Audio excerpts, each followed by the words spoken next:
शुरू करें। जय हिंद दोस्तों, मैं शैलेश पाठक आपका बिहार एग्जाम बाय एग्जामपुर पे स्वागत करता हूं। तो कैसे हैं आप सब? उम्मीद करता हूं अच्छे होंगे, स्वस्थ होंगे, मस्त होंगे। सबको मेरा नमस्कार। क्लास होगी या नहीं बता तो सकते हो एग्जामपुर टीम? बिल्कुल होगी क्लास। एग्जामपुर टीम नहीं, मैं ही बता दे रहा हूँ। सुरेश कुमार ऑफिशियल जी स्वागत है आपका। किटी जी आपका स्वागत है। शिव प्रकाश तिवारी जी स्वागत है फ्रॉम पटना जी, आप सबका वेलकम है। क्षमा चाहूँगा, थोड़ा सा आप टेक्निकल इशू चल रहा है, इस वजह से क्या होगा, हमारा ऑफिस अभी जस्ट नया नया बन रहा है, इस वजह से थोड़ा 10-5 मिनट लेट हो जा रहा है, तो उसके लिए क्षमा प्रार्थी हैं आप सबसे हम लोग। ठीक है, चलिए। कौशलेंद्र कुमार मिश्रा जी स्वागत है आपका। सर जी छतकर, अच्छा चलिए। ईसा मिश्रा जी स्वागत है आपका। कौशलेंद्र मिश्रा जी स्वागत है। सोनी प्रिया शर्मा जी स्वागत है। समिता जी स्वागत है आपका। चलिए। सदानंद प्रसाद जी स्वागत है आपका। स्वागत है सबको मेरा हृदय से नमस्कार। मुकेश कुमार जी नमस्कार। सुमिता कुमारी जी। चलिए, इसमें रोना होना कुछ नहीं है। अभी झा जी स्वागत है जी। चलिए, धन्यवाद आप सब आ गए। एक बार सेशन को शेयर करिए। कृष्णा कुमार जी स्वागत है आपका। स्वागत है। नेस्ले जी स्वागत है आपका भी। तो 17 अप्रैल सुबह 11 बजे आप सबके लिए एक बेहतरीन सा ऑफर है, बेहतरीन सी चीज़ें हैं, और चीज़ जो होगा उसको हम बता नहीं सकते, बस इतना कह सकते हैं कि कलम से क्रांति कुछ आने वाली है। ठीक है, 17 अप्रैल सुबह 11 बजे आप लाइव आना मत भूलिएगा एग्जामपुर ऑफिशियल चैनल पे। आपके लिए कुछ स्पेशल होगा, कुछ बेहतरीन होगा, कुछ जबरदस्त चीज़ होगा। ठीक है, और उसके बाद अगर मैं कहूँ आपसे, तो जो कोई भी बिहार टेट की तैयारी कर रहा है, बहुत सीरियस होकर सुनिएगा, जो कोई भी बिहार टेट की तैयारी कर रहा है तो एग्जामपुर आपके लिए लेकर आ रहा है आचार्य बैच आपके लिए लेकर आ रहा है। जो भी कोई टेट की तैयारी कर रहा है, बिहार टेट की तैयारी कर रहा है, उसके लिए पेपर 1 के लिए अगर आप देखेंगे तो 1999 का कोर्स है जो आपको मात्र 999 रुपये में मिल जाएगा। पेपर 2 की बात करें तो वो भी 1999 का कोर्स है जो आपको 999 में मिल जाएगा। अगर इन दोनों का कंबाइंड कोर्स आप लेना चाहते हैं तो पूरा 3000 का कोर्स होगा, लेकिन आपको मात्र 1499 रुपये में उपलब्ध हो जाएगा। और आपको बस एक कोड यूज करना है। कोड का नाम क्या है? ETS50। ETS50 कोड यूज करें, इंस्टेंट आपको 50% का डिस्काउंट लेकर, और आप कंबाइंड कोर्स अगर आप देखेंगे पेपर 1 पेपर 2 का आपको 1499 में पड़ जाएगा।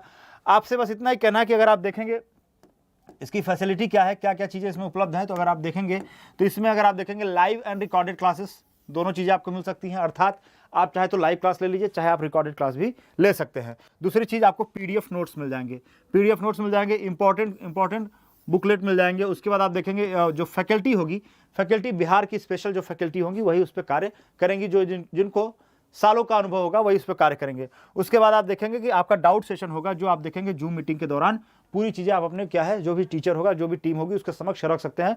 पूरी तरीके से बेहतरीन बैच है, आप आंख मूंद कर इस बैच को ले सकते हैं। अगर आप बिहार टेट की तैयारी कर रहे हैं तो मैं गारंटी देता हूं कि आपकी सफलता को कोई रोकेगा नहीं। क्लियर है? हिंदी क्लास काफ़ी दिन से नहीं हो रहा है, क्यों? देखना पड़ेगा। अब शेख साथ कुछ बिजी हैं, इस वजह से शायद ऐसा कुछ है। ठीक है, पुष्पलता गुप्ता जी स्वागत है आपका। स्वागत है, वेलकम है। जय ठाकुर जी आपका भी वेलकम है। तो शुरू किया जाए क्लास। बेबी कुमारी जी स्वागत है आपका। स्वागत है। क्लास शुरू किया जाए। आचार नहीं आचार्य। ठीक है, आचार नहीं है, आचार्य बैच है। बैच का नाम क्या है? आचार्य बैच है, और बेहतरीन बैच है, ये मैं आपसे वादा करता हूँ। आप देखेंगे यूपी टेट में हमने कई रिजल्ट दिए हैं, इस बार बिहार टेट के लिए हम लोग बेहतरीन चीज़ लेकर आए हैं। बिहार टेट के लिए आप देखेंगे पेपर 1 पेपर 2 पेपर 1-2 कंबाइंड आप तीनों ले सकते हैं। पेपर 1 अगर आप लेंगे तो सिर्फ 999 में आपको पड़ेगा। कोड यूज करना होगा क्या? ETS50। और पेपर 2 लेंगे तो आपको 999 पड़ेगा, उसके लिए भी कोड यूज करना होगा ETS50। दोनों का कंबाइन ले रहे हैं तो आपको 1499 में पड़ जाएगा, अर्थात 500 रुपये का प्रॉफिट यहाँ मिल रहा है, और आपको फिर वही कोड यूज करना पड़ेगा ETS50। क्लियर है आप सब? शुरू किया जाए। चलिए देखते हैं आज का पहला प्रश्न देखते हैं क्या है। तो पहला प्रश्न क्या कह रहा है? भारतीय संविधान की 6ठी अनुसूची क्या कह रहा है?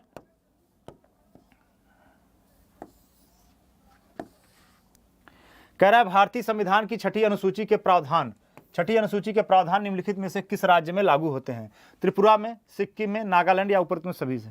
आपको बताना है कि भारतीय संविधान की जो 6ठी अनुसूची है, 6ठी अनुसूची असम, मेघालय, त्रिपुरा, मिजोरम, याद है ना? किसकी बात कर रहा हूं मैं? असम, मेघालय, त्रिपुरा, मिजोरम।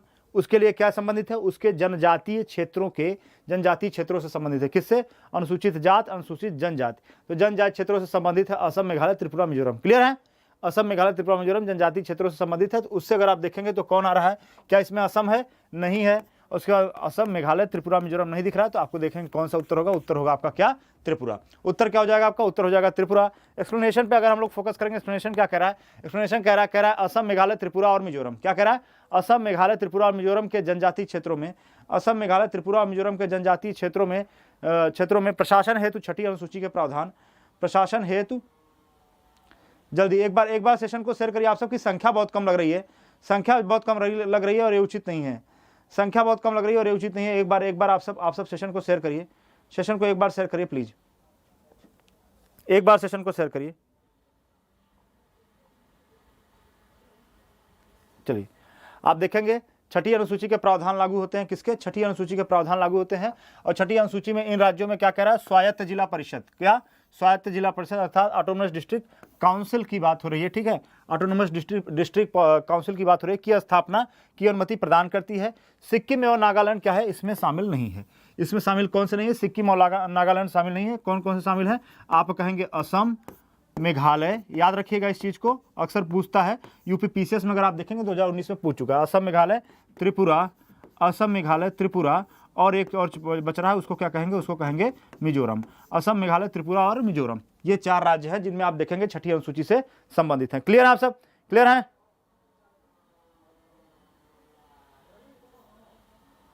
बिल्कुल बिल्कुल। एक बार सेशन को शेयर करें, सेशन को एक बार शेयर करें। अगला देखेंगे, अगला क्या कह रहा है? अगला कह रहा है पंचवर्षीय योजना के प्रारूप, पंचवर्षीय योजना के प्रारूप की रूपरेखा कौन तैयार करता है? पंचवर्षीय योजना के प्रारूप की रूपरेखा कौन तैयार करता है? योजना आयोग तैयार करेगा, वित्त आयोग तैयार करेगा, वित्त मंत्री तैयार करेंगे या फिर संसद तैयार करेगा? तो पंचवर्षीय योजना के प्रारूप, पंचवर्षीय योजना के प्रारूप कौन तैयार करेगा? जल्दी बताइए आप। पंचवर्षीय योजना के प्रारूप की रूपरेखा कौन तैयार करता है? पंचवर्षीय योजना के प्रारूप की रूपरेखा कौन तैयार करता है? जल्दी से बताइए। पंचवर्षीय योजना के प्रारूप की रूपरेखा कौन तैयार करता है?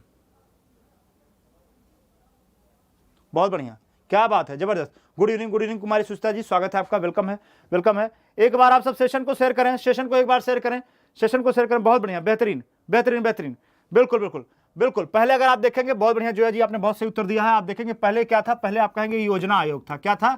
योजना आयोग था, योजना आयोग था। लेकिन अगर आप कहेंगे कि 1 जनवरी, कब से?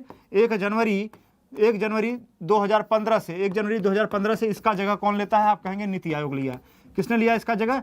इसका स्थान लिया है नीति आयोग ने। किसने लिया है? नीति आयोग ने इसका स्थान लिया है। अगर आप देखेंगे तो कौन है? योजना आयोग। योजना आयोग पहले तैयार करता था, वर्तमान समय में आप देखेंगे तो नीति आयोग आपको देखने को मिल जाएगा। क्लियर है? बहुत बढ़िया, जबरदस्त जबरदस्त। नीति आयोग नहीं है, अरे फ्रॉम पटना जी, नीति आयोग नहीं है, ठीक है ना, नीति आयोग नहीं है। ऐसा वैसा वैसा वैसा कुछ मत लिखिए, मुंबई इंडियंस वाले बुरा मान जाएंगे। चलिए, मिस्ती माही जी स्वागत है आपका, वेलकम है, वेलकम है। अजीत कुमार जी स्वागत है, स्वागत है आपका। शिशिर जी वेलकम है मित्र, वेलकम है। चलिए देखते हैं इसका एक्सप्लेनेशन क्या कह रहा है। कह रहा है कि पंचवर्षीय योजना के प्रारूप की रूपरेखा, प्रारूप की रूपरेखा कौन? योजना आयोग। योजना आयोग तैयार करता है, जिसमें विभिन्न प्रकार की योजनाओं को पूरा करने का लक्ष्य, जिसमें विभिन्न प्रकार की योजनाओं को पूरा करने का लक्ष्य रखा जाता है, जिसकी स्वीकृति राष्ट्रीय विकास परिषद कौन करता था? राष्ट्रीय विकास परिषद प्रदान करता था, ठीक है, अभी करती है लिखा है लेकिन करता था, ठीक है ना। योजना आयोग का अध्यक्ष कौन होता था? अध्यक्ष हमेशा आप देखेंगे प्रधानमंत्री होता था। वर्तमान समय भी अगर आप देखेंगे, वर्तमान समय में भी आपको अध्यक्ष कौन देखने को मिलेगा? नीति आयोग का अध्यक्ष आपको कौन देखने को मिलेगा? आप कहेंगे नीति आयोग के अध्यक्ष कौन देखने को मिलेंगे? प्रधानमंत्री ही देखने को मिलेंगे। कौन देखने को मिलेंगे? प्रधानमंत्री। फिर क्या कह रहा है? करता वर्तमान समय योजना आयोग को समाप्त कर 1 जनवरी 2015 को, वही जो चीजें मैंने आपको बताया है, सेम चीज उस पर एक्सप्लेन किया गया है। क्लियर है? क्लियर है। चलिए, कोई बात नहीं फ्रॉम पटना जी, चलिए कोई बात नहीं। चलिए एक बार सेशन को शेयर करें, सेशन को एक बार शेयर करें। सेशन को अच्छा बनाना है। जिन लोगों ने अभी तक सेशन को लाइक नहीं किया, मेरा आपसे निवेदन है, एक बार सेशन को लाइक करिए, अपने व्हाट्सएप स्टेटस पे इसको लगाइए और ज्यादा से ज्यादा लोगों को आने के लिए कहिए। संख्या बढ़ाना है, आज देखते हैं कितनी संख्या आप सब ले जा सकते हैं। चलिए अगला क्वेश्चन देखते हैं। अगला क्वेश्चन देखिए, मैं आपसे कह चुका हूं कि ऐसे ही प्रश्न आएंगे जो आपके परीक्षा के लिए दृष्टिकोण से महत्वपूर्ण होंगे, जो पर आपके परीक्षा दृष्टिकोण से महत्वपूर्ण होंगे। और आज से एकदम नेट 1 महीना बचा हुआ है। 7 अप्रैल हो गया है, 7 मई तक का टाइम है। 8 मई को हमारा आपका क्या है? बस आप कह दीजिए कि उसी दिन सब कुछ है, अग्नि परीक्षा है, और देखते हैं उस अग्नि परीक्षा को कौन पास करता है। जो पास करता है वो भी सर्वश्रेष्ठ, जो नहीं पास करता वो इसलिए सर्वश्रेष्ठ क्योंकि उसको और फाइट करना होगा, ठीक है ना। चलिए देखते हैं क्या कह रहा है पानीपत का द्वितीय युद्ध किनके बीच लड़ा था, द्वितीय युद्ध किनके बीच लड़ा था। बाबर और लोदी के बीच देखेंगे तो क्या है, आप कहेंगे अप्रैल 1526 में, अप्रैल 1526 में क्या कहेंगे, पानीपत का प्रथम युद्ध लड़ा गया था। ठीक है, पानीपत का प्रथम युद्ध लड़ा गया था किसके बीच, बाबर और लोदी के बीच। ठीक है, बाबर और लोदी के बीच। उसके बाद अकबर और हेमू की बात किया जाए तो इन्हीं के बीच आप देखेंगे कब लड़ा है, इन्हीं के बीच लड़ा गया है पानीपत का द्वितीय युद्ध। ठीक है, पानीपत का द्वितीय युद्ध अगर आप देखेंगे तो किसके बीच लड़ा गया है, तो आप कहेंगे अकबर और हेमू के बीच लड़ा गया है, जिसमें आप कहते हैं हेमू के आंख में तीर लगने से क्या हो गया कि उसकी सेना वो मूर्छित होकर गिर गई। उसकी सेना को लगा क्या हुआ कि राजा हमारा मारा गया, और सेना भाग जाती है। फिर क्या होता है, हेमू पकड़ा जाता है और हेमू का सर कलम करता है, कौन करता है, अकबर को करने के लिए कहा जाता है। तो अकबर उस समय बाल अवस्था में रहता है और अकबर देखेंगे, अकबर इनकार करता है, फिर कौन करता है, बैरम खान उसका सर कलम करता है। क्लियर है आप सब, क्लियर है। चलिए एक बार सेशन को शेयर करें, सेशन को एक बार शेयर करें आप सब, एक बार सेशन को शेयर करें। अगला देखते हैं क्या कह रहा है कि पानीपत का द्वितीय युद्ध कब, 5 नवंबर 1956। 5 नवंबर 1956 को अफगान शासक आदिल शाह सूर के वीर हिंदू सेना नायक किसको कहते हैं, हेमचंद्र विक्रमादित्य या फिर हेमू। ठीक है, हेमचंद्र विक्रमादित्य या फिर हेमू और मुगल बादशाह अकबर के मध्य हुआ था। युद्ध का प्रारंभिक क्षण हेमू के पक्ष में जा रहा था, लेकिन उसकी आंख में एक तीर लग जाने के कारण क्या हुआ, वह आपा खो बैठा। अकबर के संरक्षक बैरम खान ने हेमू को गिरफ्तार करके मरवा दिया तथा पानीपत का द्वितीय युद्ध जीत लिया। ठीक है, पानीपत का द्वितीय युद्ध जीत लिया। और आगे आप देखेंगे कि लगभग 50-55 वर्षों के लिए, या 55 वर्षों के लिए मैं क्यों कहूं, मैं तो यह कह सकता हूं कि उसके बाद आप देखेंगे 1857 तक औपचारिक तरीके से 1857 तक भारत में मुगलों की सत्ता निरंतर चलती रही। क्लियर है। आज के वीडियो हमको ब्लॉग नहीं, चलिए एक बार सेशन को शेयर करें, सेशन को एक बार शेयर करें आप सब, सेशन को शेयर करें। अगला क्वेश्चन देखेंगे, अगला क्वेश्चन क्या कह रहा है, अगला क्वेश्चन कह रहा है कि चक्रवर्ती गोपालचारी से पूर्व भारत के गवर्नर जनरल कौन थे। चक्रवर्ती गोपालचारी से पूर्व भारत के गवर्नर जनरल कौन थे, तो मैं कहूंगा भारत का अंतिम वायसराय ही भारत का प्रथम गवर्नर जनरल था। ठीक है ना, भारत का अंतिम वायसराय ही स्वतंत्र भारत का प्रथम गवर्नर जनरल था। तो उसका नाम क्या था, उसका नाम अगर आप देखेंगे क्या था, तो आप कहेंगे लॉर्ड इरविन। ये तो गांधी इरविन समझौता हुआ था, आप सब जानते ही हैं। या फिर इरविन के समय में आप कह सकते हैं कि भगत सिंह, राजगुरु, सुखदेव को फांसी की सजा दी गई थी, या इरविन के समय में ही आपको सविनय अवज्ञा आंदोलन देखने को मिलता है, इरविन के समय में ही आपको द्वितीय गोलमेज सम्मेलन देखने को मिलता है। सब तमाम चीजें आपको इरविन से जुड़ा हुआ देखने को मिल सकता है। लेकिन अगर आप देखेंगे तो लॉर्ड माउंटबेटन अगर आप कहेंगे तो ये क्या थे, ये भारत के अंतिम वायसराय थे। कौन थे, भारत के अंतिम वायसराय। ठीक है, भारत के अंतिम वायसराय, या फिर आप कह सकते हैं कि स्वतंत्र भारत के कौन थे, स्वतंत्र भारत के प्रथम गवर्नर जनरल, स्वतंत्र भारत के प्रथम गवर्नर जनरल, स्वतंत्र भारत के प्रथम गवर्नर जनरल आपको देखने को मिल जाएंगे। क्लियर है आप सब, क्लियर है। एक बार सेशन को शेयर करें, एक बार सेशन को शेयर करें, सेशन को एक बार शेयर करें। चलिए देखें क्या है, Lord Mountbatten Louis Francis Albert Victor Nicholas. ठीक है ना, स्वतंत्र भारत के पहले तथा चक्रवर्ती गोपालचारी के पूर्व भारत के गवर्नर जनरल थे। वारेन हेस्टिंग बंगाल का प्रथम गवर्नर जनरल था, और बंगाल का प्रथम गवर्नर कौन था, अगर आपसे पूछा जाए तो आप कहेंगे लॉर्ड क्लाइव था। कौन था, लॉर्ड क्लाइव था। या फिर भारत का प्रथम गवर्नर जनरल कौन था, तो आप कहेंगे कि लॉर्ड विलियम बेंटिक भारत का प्रथम गवर्नर जनरल था। ठीक है ना, या फिर ब्रिटिश भारत का प्रथम गवर्नर जनरल। तो चक्रवर्ती गोपालचारी क्या थे, प्रथम भारतीय गवर्नर जनरल थे, या फिर आप कह सकते हैं कि अंतिम भारतीय गवर्नर जनरल भी सी गोपालचारी थे। क्लियर है, सी गोपालचारी अंतिम भारतीय गवर्नर जनरल भी आपको देखने को मिल जाएंगे। क्लियर है आप सब, क्लियर है। चलिए एक बार सेशन को शेयर करें, सेशन को शेयर करें। जिन्होंने अभी तक सेशन को लाइक नहीं किया है 20 लोगों से मेरा हृदयपूर्वक निवेदन है कि एक बार, बस ज़्यादा कुछ करना नहीं है, आपको लाइक करना है, एक बार लाइक कर दीजिए, आपका बहुत एहसान रहेगा। आगे देखते हैं अगला क्वेश्चन क्या कह रहा है। अगला क्वेश्चन कह रहा है कि फोर्थ स्टेट संबंधित है। फोर्थ स्टेट किससे संबंधित है आपको बताना है, संसद से, सर्वोच्च न्यायालय से, प्रेस से, या फिर विधानसभा से।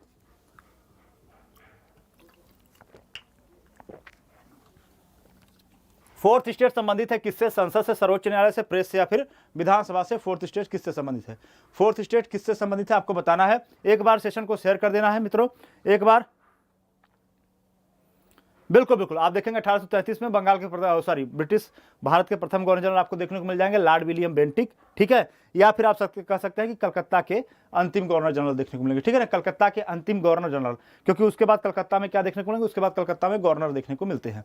क्लियर है आप सब, क्लियर है, चलिए बहुत बढ़िया। तो आपको बताना है कि फोर्थ स्टेट की जो उपाधि है वो किसे दी जाती है, फोर्थ स्टेट की उपाधि किसे दी जाती है। चलिए बहुत अच्छा, क्या बात है, जबरदस्त। तो अगर आप देखेंगे मीडिया को क्या कहता है, मीडिया को चौथा पिलर कहा जाता है। पहला अगर आप देखेंगे विधायिका, कार्यपालिका, न्यायपालिका, ये तीन आपको देखने को मिलेंगे। कौन कौन से, विधायिका, कार्यपालिका और न्यायपालिका, ये तीन आपको देखने को मिलेंगे। चौथा जो है, चौथा आपको कौन देखने को मिलेगा, चौथा आपको मीडिया देखने को मिलेगी या फिर आपको प्रेस देखने को मिल जाएगा। क्लियर है, क्लियर है। चलिए एक बार सेशन को शेयर करें, एक बार सेशन को शेयर करें, आपसी परिचर्चा छोड़ दीजिए, एक बार सेशन को शेयर करें, सेशन को एक बार शेयर करें। चलिए देखते हैं क्या कह रहा है प्रेस, ठीक है, प्रेस की बात हो रही है, प्रेस की बात हो रही है। देखेंगे क्या कह रहा है, कह रहा है कि फोर्थ स्टेट समाचार पत्रों से संबंधित है, फोर्थ स्टेट समाचार पत्रों से संबंधित है। वास्तव में समाचार पत्र लोकतंत्र के सशक्त प्रहरी हैं, लोकतंत्र के सशक्त क्या है, प्रहरी हैं। जिस देश में प्रेस की स्वतंत्रता नहीं है, जिस देश में प्रेस की स्वतंत्रता नहीं होती है, उस देश में क्या होता है, लोकतंत्र अस्थायी नहीं हो सकता है। जैसे कहा, जैसे आप पाकिस्तान को ले लीजिए, पाकिस्तान के एक उदाहरण मैं आपको दे रहा हूं कि अब तक उनका एक भी प्रधानमंत्री 5 साल तक के लिए प्रधानमंत्री नहीं रहा है। पिछले 70 सालों में उनका एक सिंगल प्रधानमंत्री ऐसा नहीं है जो 5 सालों के लिए प्रधानमंत्री रहा हो। इमरान खान से ये उम्मीद की जा रही थी कि ये 5 साल का कार्यकाल पूरा करेंगे, लेकिन वो भी दुर्भाग्यवश पूरे नहीं कर पाए। क्लियर है। तो आप देखेंगे क्या है कि प्रेस लोकतंत्र का क्या है, चौथा आधार स्तंभ माना जाता है। क्या माना जाता है, चौथा आधार स्तंभ माना जाता है। क्लियर है हम सब, क्लियर है। आगे चला जाए, चलिए आगे क्या कह रहा है, कह रहा बुद्ध ने प्रथम प्रवचन दिया था। बुद्ध ने प्रथम प्रवचन कहाँ दिया था, अगर आप देखेंगे बुद्ध के प्रथम प्रवचन को, तो सर्वाधिक प्रवचन उन्होंने कहाँ दिया था, श्रावस्ती में। ठीक है, श्रावस्ती में क्या है, श्रावस्ती में आप देखेंगे सर्वाधिक प्रवचन क्या है, सर्वाधिक प्रवचन। सर्वाधिक प्रवचन कहाँ है, आप कहेंगे श्रावस्ती में है। ठीक है, उसके बाद अगर आप देखेंगे तो सारनाथ या फिर कह सकते हैं ऋषिपत्तनम। क्या कह सकते हैं, ऋषिपत्तनम या सारनाथ में आप कहेंगे क्या है, प्रथम प्रवचन। ठीक है, प्रथम प्रवचन देखने को मिल जाएगा, प्रथम प्रवचन आपको देखने को मिल जाएगा ऋषिपत्तनम या फिर सारनाथ में। क्लियर है आप सब, क्लियर है। एक बार सेशन को शेयर करें मित्रों, सेशन को एक बार शेयर करें, एक बार सेशन को शेयर करें। चलिए अगला देखते हैं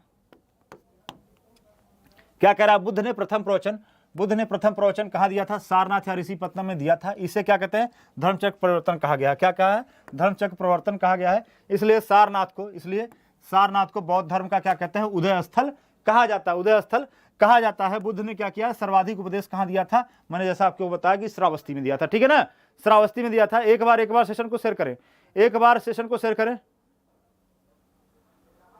क्या बात है, जिया साहू जी, चलिए बहुत बढ़िया बहुत बढ़िया बहुत बढ़िया।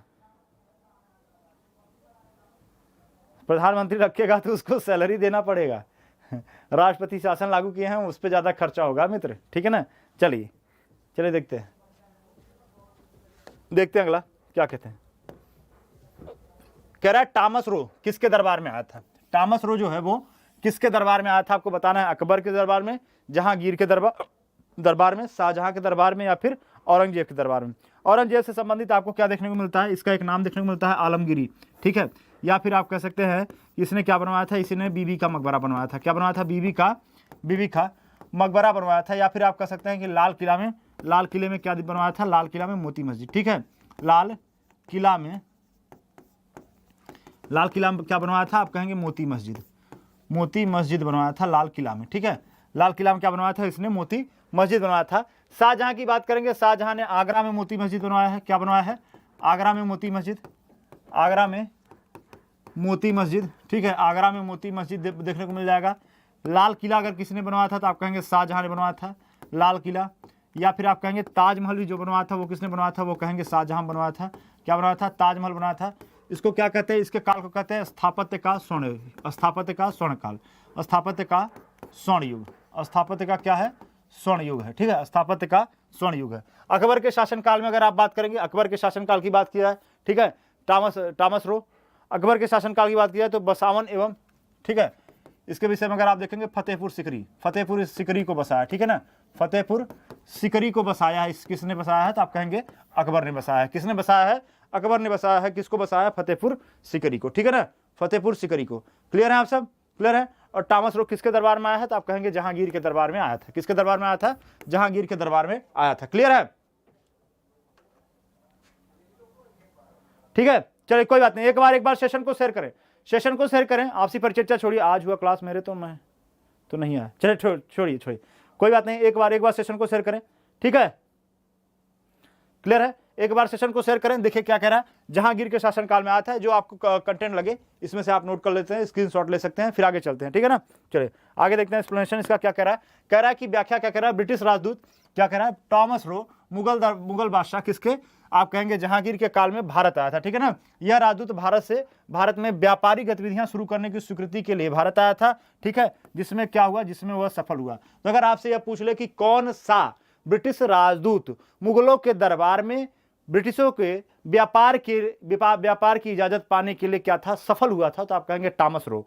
कौन सफल हुआ था, टॉमस रो। क्लियर है, ठीक है। कमेंट नहीं देखेंगे जी, बिल्कुल नहीं देखेंगे, चलिए ठीक है। चलिए नहीं आपने इजाजत दे दिया तो अब बिल्कुल नहीं देखेंगे। एक बार सेशन को शेयर कर दीजिए, सेशन को लाइक और शेयर कर दीजिए, इतना कर दीजिए, ठीक है ना। एक बार सेशन को लाइक और शेयर कर दीजिए। अगला क्या कह रहा है, गुप्तकालीन वैद्य कौन है, गुप्तकालीन वैद्य की बात कर रहा है आर्यभट्ट। अगर आप देखेंगे आर्यभट्ट कौन थे, तो आप देखेंगे गणितज्ञ थे। कौन थे आर्यभट्ट, आपको देखने को मिल जाएंगे गणितज्ञ। वराहमिहिर कौन थे, खगोल शास्त्री थे। वराहमिहिर खगोल शास्त्री और गणितज्ञ आपको दोनों देखने को मिल जाएंगे, ठीक है ना। कौन थे, तो आप कहेंगे खगोल शास्त्री। कौन थे, खगोल शास्त्री आपको देखने को मिल जाएंगे। और आप देखने को मिल जाएगा क्या, खगोल शास्त्री और गणितज्ञ, ठीक है। वह कौन देखने को मिल जाएंगे, आपको गणितज्ञ देखने को मिल जाएंगे, ठीक है। वराहमिहिर। कालिदास को आप देखेंगे, कालिदास क्या थे, कालिदास आप देखेंगे कवि थे, ठीक है ना। कालिदास क्या थे, आप देखेंगे कवि थे। इनकी अगर रचनाओं को देखा जाए, अभिज्ञान शकुंतलम आपको देखने को मिल जाएगा, मेघदूतम देखने को मिल जाएगा, ये सब इन्हीं की रचनाएं हैं। और उसके बाद अगर आप देखेंगे कि गुप्तकालीन वैद्य कौन देखने को मिल जाएगा, वैद्य कौन थे, तो आप कहेंगे धन्वंतरी। कौन थे, धन्वंतरी आप देखने को मिल जाएगा गुप्तकालीन के महत्वपूर्ण वैद्य, ठीक है। क्लियर है, एक बार सेशन को शेयर करें, सेशन को एक बार शेयर करें, एक बार सेशन को शेयर करें, सेशन को शेयर करें। तो गुप्तकालीन महत्वपूर्ण वैद्य आपको कौन देखने को मिल जाएंगे, आपको धन्वंतरी देखने को मिल जाएंगे। कौन देखने को मिलेगा, आपको धन्वंतरी। क्लियर है, एक बार सेशन को शेयर करें, सेशन को शेयर करें मित्रों। चलिए देखिए क्या कह रहा है, कह रहा व्याख्या कह रहा है धन्वंतरी क्या थे, धन्वंतरी गुप्तकालीन वैद्य थे। धन्वंतरी क्या थे, गुप्तकालीन वैद्य थे। कालिदास क्या थे, कालिदास गुप्तकालीन महान साहित्यकार थे, या फिर कवि कह सकते हैं, ठीक है, महान साहित्यकार थे। आर्यभट्ट क्या थे, आर्यभट्ट और वराहमिहिर क्या थे, प्रसिद्ध गणितज्ञ थे। आर्यभट्ट और वराहमिहिर क्या थे, प्रसिद्ध गणितज्ञ थे, ठीक है।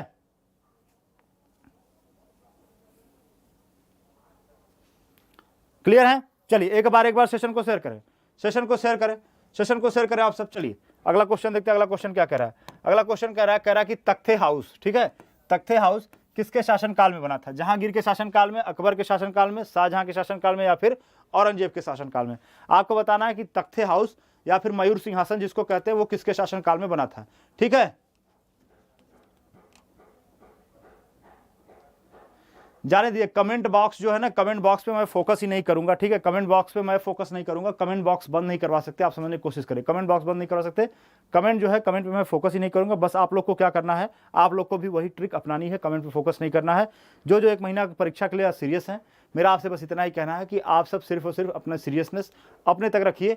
किसी को भी प्रतीत मत होने दीजिए कि आपकी तैयारी किस लेवल पे है, ठीक है ना। क्योंकि ये सफलता आपकी होगी, या सफलता भी आपकी होगी, ठीक है। ये सफलता आपकी होगी और जो असफलता होगी वो भी आपकी होगी, तो इसके पूरे के पूरे जिम्मेदार आप होंगे, ठीक है। तो मेरा यही कहना है कि क्यों ना सफल होकर आगे बढ़ा जाए, क्यों ना सफल होकर आगे बढ़ा जाए। और सफल होकर आगे बढ़ना है तो सिर्फ और सिर्फ अपने पर फोकस करना होगा। क्लियर है, चलिए एक बार सेशन को शेयर करें, सेशन को एक बार शेयर करें।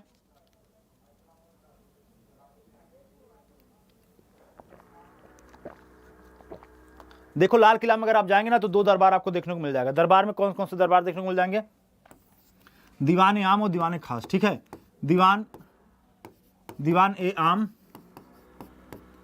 और दूसरा देखने को मिल जाएगा क्या, दीवान ए खास, ठीक है, दीवान ए खास।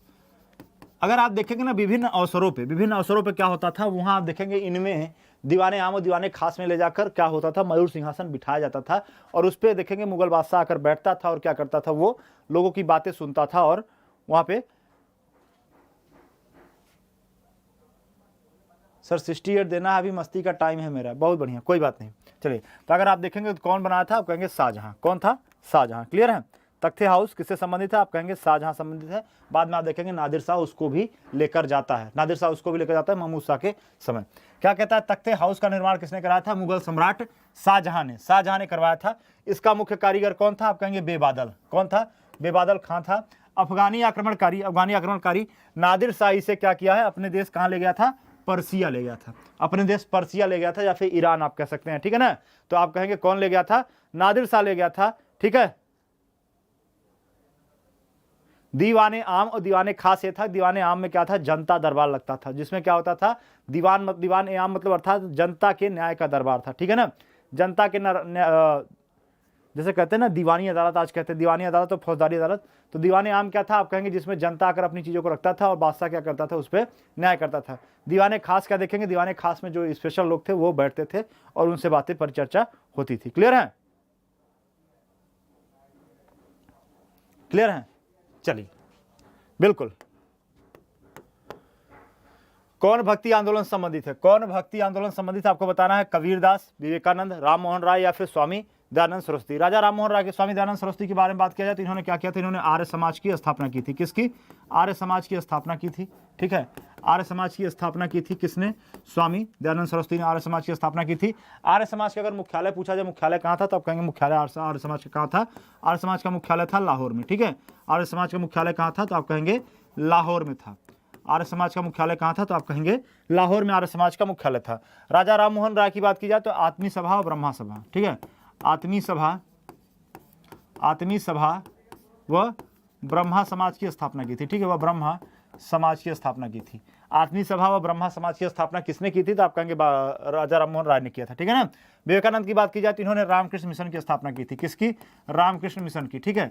रामकृष्ण मिशन की स्थापना की थी किसने? विवेकानंद जी ने, ठीक है। और भक्ति आंदोलन से संबंधित कौन था? अगर इसकी बात किया जाए तो इसका उत्तर आपको देना है। जल्दी देखते हैं, क्या बात है, जबरदस्त। तो भक्ति आंदोलन से कौन संबंधित था आपको बताना है।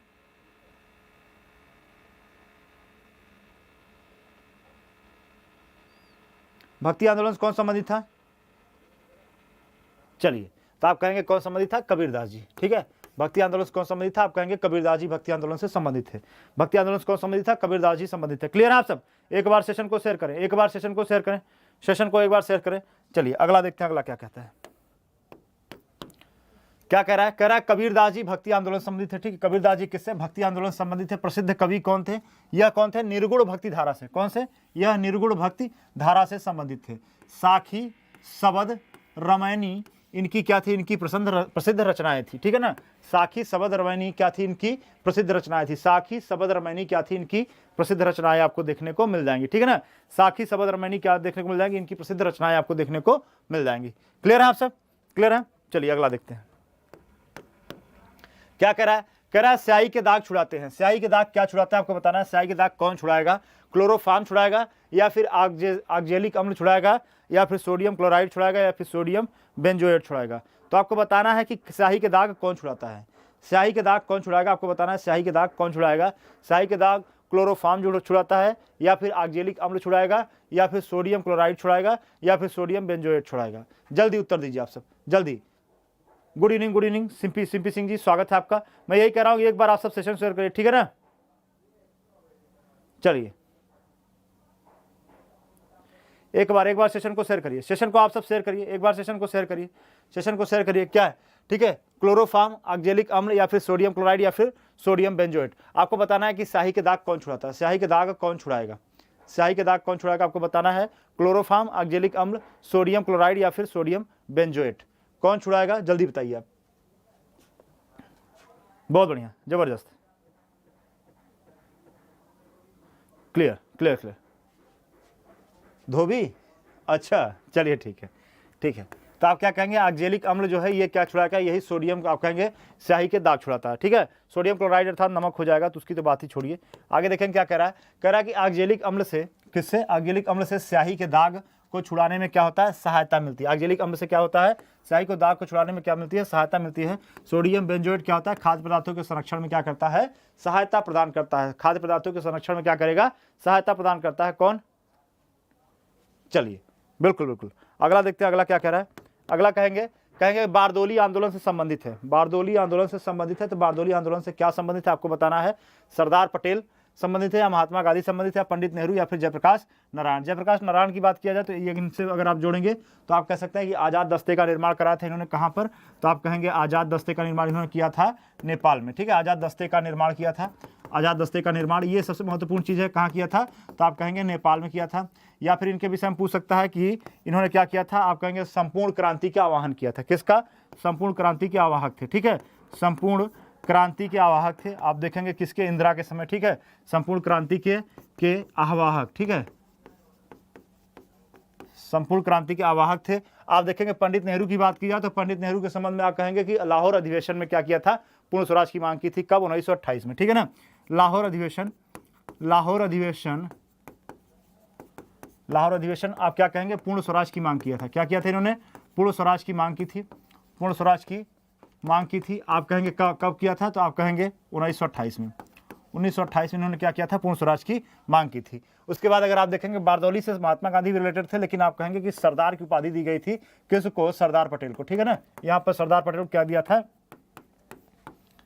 सरदार की उपाधि दी गई थी। ठीक है, सरदार की उपाधि दी गई थी। सरदार पटेल को क्या किया गया था, सरदार की उपाधि दी गई थी, सरदार की उपाधि दी गई थी। ठीक है ना, सरदार पटेल को सरदार की उपाधि दी गई थी। क्लियर है आप सब? क्लियर है? चलें अगला। सरदार वल्लभ भाई पटेल कहाँ? बारदौली आंदोलन 1928 से। ठीक है, बारदौली आंदोलन 1928 ईस्वी से संबंधित है। ठीक है ना, 1928 ईस्वी से संबंधित है।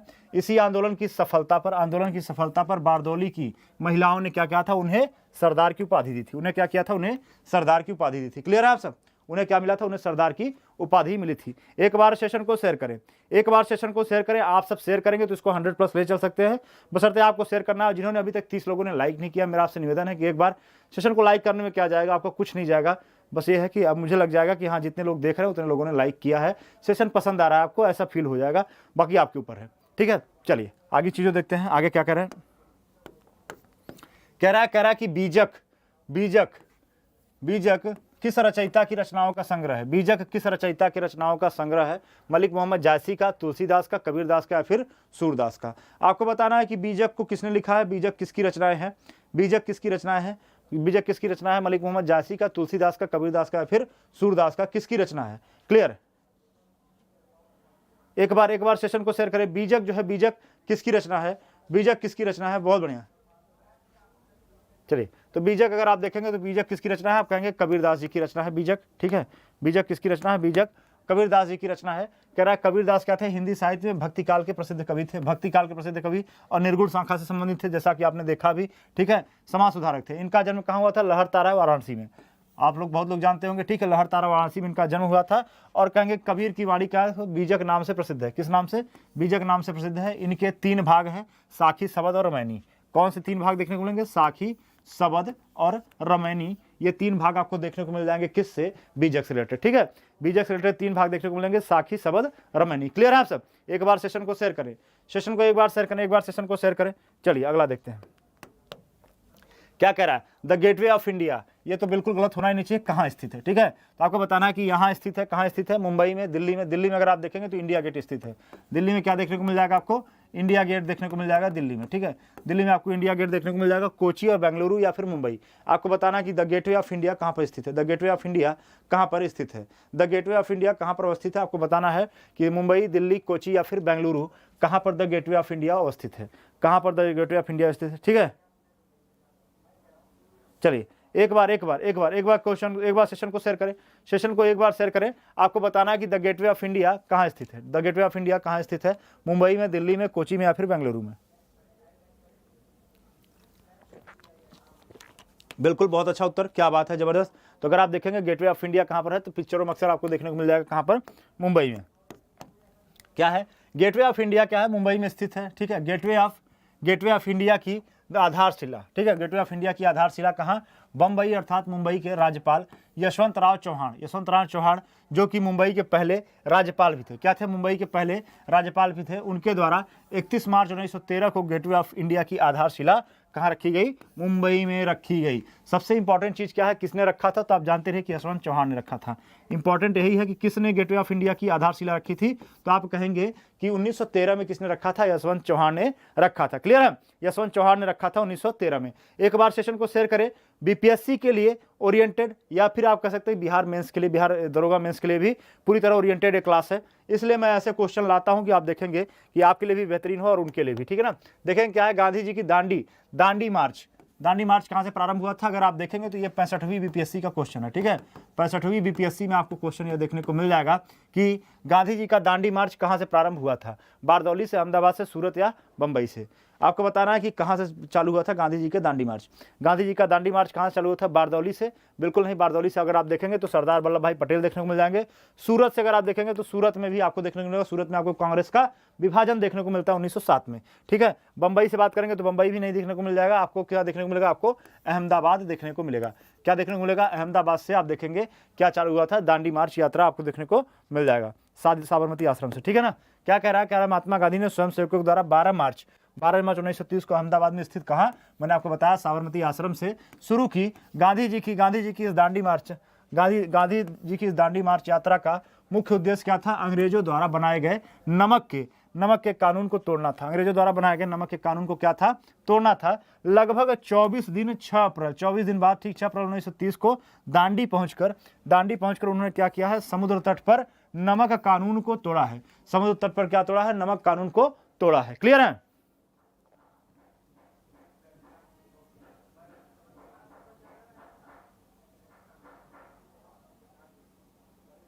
चलिए एक बार सेशन को, सिंपी सिंह जी नींद आ रही फिर इतना हंस रही हैं। चलिए एक बार सेशन को शेयर करें, नींद में कौन हंसता है। चलिए एक बार सेशन को शेयर करें। देखिए क्या कह रहा है, सती प्रथा, ठीक है। सती प्रथा पर पाबंदी किसने लगाई, वारेन हेस्टिंग की बात करेंगे। अगर आप वारेन हेस्टिंग की बात करेंगे तो वारेन हेस्टिंग कौन थे, तो आप कहेंगे वारेन हेस्टिंग कलकत्ता के प्रथम गवर्नर जनरल थे, ठीक है ना। कौन देखने को मिल जाएंगे, आपको देखने को मिल जाएंगे कलकत्ता के प्रथम गवर्नर जनरल आपको देखने को मिल जाएंगे। प्रथम गवर्नर जनरल आपको वारेन हेस्टिंग, कलकत्ता के प्रथम गवर्नर जनरल देखने को मिल जाएंगे। लॉर्ड कर्जन के समय में तमाम चीजें आपको देखने को मिल जा सकती हैं। आप देखेंगे इंपीरियल कैडेट क्रॉप्स देखने को मिल जाएगा, अर्थात जो है राजशाही के जो बेटे थे, आप कह सकते हैं उनके बेटों को क्या दिया जाता था, सैनिक शिक्षा दी जाती थी। किसके तहत, इंपीरियल, कई बार पूछता है, याद रखिएगा, इंपीरियल कैडेट क्रॉप्स। मैं आप सबको ये सब चीजें पढ़ा चुका हूं, बिल्कुल गलत नहीं होना चाहिए। अगर गलत करके आप लोग आएंगे तो फिर जान लीजिए मुझे तकलीफ होगी। दूसरा अगर आप देखेंगे क्या था, विश्वविद्यालय आयोग का गठन किया गया था, ठीक है ना। अगर आप दूसरी चीजों को देखेंगे तो क्या था, विश्वविद्यालय आयोग का गठन आपको देखने को मिल जाएगा, ठीक है। विश्वविद्यालय आयोग का गठन कर्जन के समय की बात है, ठीक है। आयोग का गठन आपको देखने को मिल जाएगा। इतना ही नहीं, आपको दिल्ली दरबार भी देखने को मिल जाएगा, दिल्ली दरबार का आयोजन, ठीक है। दिल्ली दरबार का आयोजन आपको देखने को मिल जाएगा। और इसके बाद अगर आप बात किया जाए क्या हुआ था, तो आपको देखने को मिल जाएगा बंग भंग, अर्थात बंगाल विभाजन देखने को मिल जाएगा। कर्जन से संबंधित कई चीजें हैं, बंगाल विभाजन आपको देखने को मिल जाएगा, उसके बाद अगर आप देखेंगे तो भारतीय पुरातत्व विभाग की स्थापना भी आपको देखने को मिल जाएगा। किसके समय में, कर्जन के समय में, ठीक है। भारतीय पुरातत्व विभाग की स्थापना, ठीक है, भारतीय पुरातत्व विभाग, ठीक है, पुरातत्व विभाग की स्थापना आपको देखने को मिल जाएगा। किसके समय में देखने को मिल जाएगा, ये भी चीजें आपको कर्जन के समय में देखने को मिल जाएगा। कर्जन को क्या कहा जाता है, कर्जन को आधुनिक औरंगजेब कहा गया। किसके द्वारा, आप कह सकते हैं राष्ट्रवादी नेताओं के द्वारा, ठीक है ना। चलिए ठीक है, लॉर्ड कैनिंग की बात करेंगे तो लॉर्ड कैनिंग के समय में आपको क्या क्या देखने को मिलता है, एक बार हम लोग ये भी देख लेते हैं। लॉर्ड कैनिंग के समय में तो आप कह सकते हैं 1857 स्वतंत्रता संग्राम, सबसे बढ़िया चीज़ तो यही है, 1857 स्वतंत्रता संग्राम, 1857 स्वतंत्रता संग्राम आपको देखने को मिल जाएगा। उसके बाद अगर आप देखेंगे क्या है, कह देंगे कि भारत के प्रथम वायसराय थे। क्या थे, भारत के प्रथम वायसराय, भारत के प्रथम क्या देखने को मिल जाएंगे, आपको वायसराय देखने को मिल जाएंगे। कौन देखने को मिल जाएगा, लॉर्ड कैनिंग देखने को मिल जाएंगे, ठीक है, लॉर्ड कैनिंग। और लॉर्ड विलियम बेंटिंग के विषय में बात किया जाए तो इन्होंने क्या किया था, इन्होंने सती प्रथा का उन्मूलन किया था। इन्हीं के समय में आपको ठगी प्रथा का उन्मूलन देखने को मिल जाएगा। क्या देखने को मिल जाएगा, ठगी प्रथा का उन्मूलन देखने को मिल जाएगा। अगर इन्हीं के समय में बात किया जाए तो क्या देखने को मिल जाएगा, और तो आप कहेंगे आंग्ल प्राच्य विवाद देखने को मिल जाएगा। क्या देखने को मिल जाएगा, आंग्ल प्राच्य विवाद भी देखने को मिल जाएगा। क्या देखने को मिल जाएगा, आप कहेंगे आंग्ल प्राच्य विवाद, आंग्ल प्राच्य विवाद भी आपको देखने को मिल जाएगा। आंग्ल प्राच्य विवाद आप देखेंगे 1835 के समय में जब मैकाले समिति की अनुशंसा की, जब मैकाले समिति बनी थी तो मैकाले समिति ने, आप देखेंगे मैकाले ने कहा था कि भारत की सभी पुस्तकों की तुलना किसने की? भारत की सभी पुस्तकों की तुलना उसने किससे किया था? यूरोपियन लाइब्रेरी की मात्र एक अलमारी की किताब से। उसने कहा था कि भारत का संपूर्ण साहित्य एक तरफ और यूरोपियन लाइब्रेरी के अलमारी का सारी किताब, अगर अलमारी को एक किताबों से भर दिया जाए तो वो एक तरफ। मतलब किस स्तर पर लेके गया था? आप कह सकते हैं, यह कह सकते हैं कि रातों रात क्या किया गया था, आपकी मातृभाषा को, आपकी जो दैनिक भाषाएं थी उनको अलग करके आपके ऊपर इंग्लिश थोप दिया गया था, अंग्रेजी को थोप दिया गया था, आपकी पुस्तकों को, आपके पाठ्यक्रम को पूरी तरह अंग्रेजी में परिवर्तित कर दिया था। ठीक है, चलिए एक बार स्क्रीनशॉट लीजिए, एक बार आप सब स्क्रीनशॉट लीजिए, फिर आगे चलते हैं। एक बार आप सब स्क्रीनशॉट लीजिए, फिर आगे चलते हैं। याद रखिए कि सती प्रथा आंदोलन से आप देखेंगे तो राजा राम मोहन राय भी जुड़े हुए थे। ठीक है, राजा राम मोहन राय भी जुड़े हुए थे। ठीक है, राजा राम मोहन राय भी आप कहेंगे सती प्रथा आंदोलन से जुड़े हुए थे। क्लियर है? क्लियर है? और विधवा विवाह की बात की जाए, विधवा विवाह, पिंकी कुमार जी स्वागत है। चलिए ठीक है, आप देखेंगे विधवा विवाह की बात करेंगे। विधवा विवाह से कौन जुड़ा हुआ था? विधवा पुनर्विवाह से आप देखेंगे ईश्वरचंद्र विद्यासागर जुड़े हुए थे। कौन जुड़ा हुआ था? ईश्वरचंद्र विद्यासागर विधवा पुनर्विवाह से जुड़े हुए थे। क्लियर है आप सब? एक बार सेशन को शेयर करें, सेशन को शेयर करें। चलिए अगला देखते हैं, अगला क्वेश्चन देखते हैं क्या कह रहा है। कह रहा है कि सती प्रथा के विरुद्ध क्या है? सती प्रथा के विरुद्ध व्यापक आंदोलन किसने चलाया था? तो आप कहेंगे राजा राममोहन राय ने चलाया था। ठीक है, उन्हीं के सतत प्रयासों के बाद कौन हुआ? लॉर्ड विलियम बेंटिक ने क्या किया था? 1829 में सती प्रथा पर क्या किया था? पाबंदी लगाया था। सती प्रथा पर पाबंदी लगाया था। सती प्रथा क्या थी अगर इसके विषय में बात किया जाए तो आप यह कह सकते हैं कि पति की मृत्यु के बाद पत्नी को पति के चिता के साथ जलना होता था। ऐसी कुप्रथा थी कहाँ? हिंदू समाज में। ठीक है, हिंदू समाज में आप कहेंगे कि पति के मरने के बाद पत्नी को चिता में जिंदा जला दिया जाता था। क्लियर है?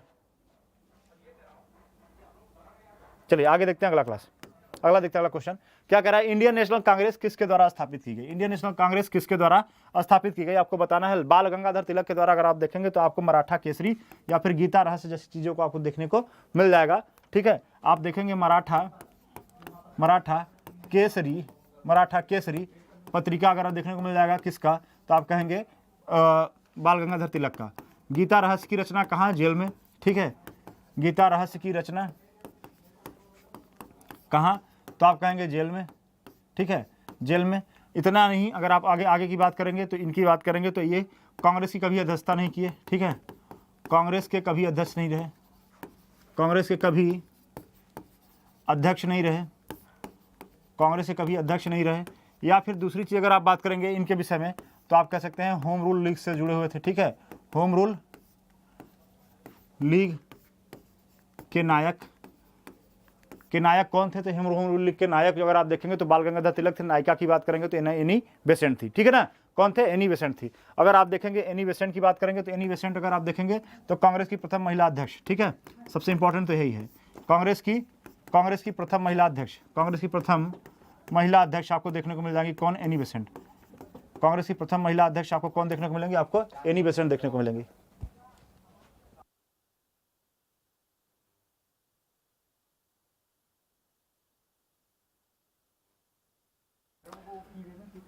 फिर अगर आप देखेंगे एनी बेसेंट की बात करेंगे, एनी बेसेंट के बारे में और बात करेंगे तो होम रूल लीग से जुड़े हुए थे भारत में। ठीक है, होम रूल लीग से जुड़ी हुई थी।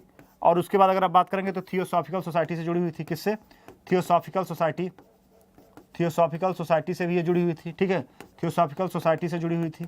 याद रखिएगा, यह सब चीज़ें इंपॉर्टेंट है। ठीक है ना। उसके बाद अगर आप बात करेंगे WC बनर्जी तो आप कहेंगे कांग्रेस की प्रथम अध्यक्ष।